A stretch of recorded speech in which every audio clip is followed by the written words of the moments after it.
I started acting when I was like a teenager, and I was always writing kind of jokes, like kind of one-liners, like normally jokes about sex, a subject I wouldn't learn about for another 9 years. And then I started writing movie scripts that were also kind of joke-based. You know, they were kind of silly-ish, impersonal, about things like that I would watch an Adam Sandler movie and try to kind of replicate that style. And actually, when I was like 19, 20, 21, I was ambitious, and I actually sold like 3 different movie comedy scripts to like companies in California.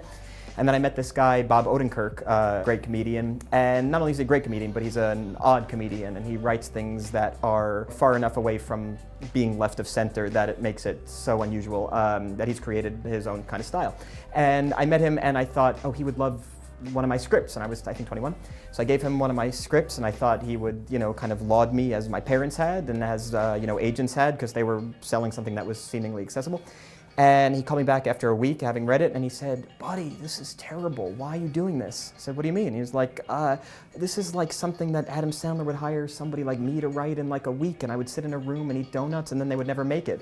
And I said, like, "Oh, really? Is that how these things are done?" He said, "Yes, you're a sensitive guy. Write something personal, write something meaningful." I was depressed for like a year because I really thought that this was my path. And then I was in Europe working, and I had vowed to visit my second cousin who lives in Poland and whose life had been kind of torn apart by the war, you know, 60 years ago.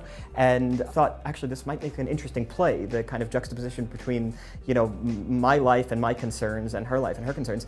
And so I wrote it as a small play. For about 7 years, I did like readings around every theater in New York, and now the play gets done around the world, and that was like my first play.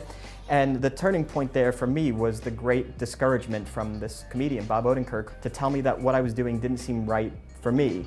And finally, when I did the thing that was right for me, it got, not only did it get produced, but now it gets like produced elsewhere, and I found this great life of writing for the theater. I kind of use this story when I experience discouragement. Maybe the lesson there is more important or louder than all the times I'm lauded.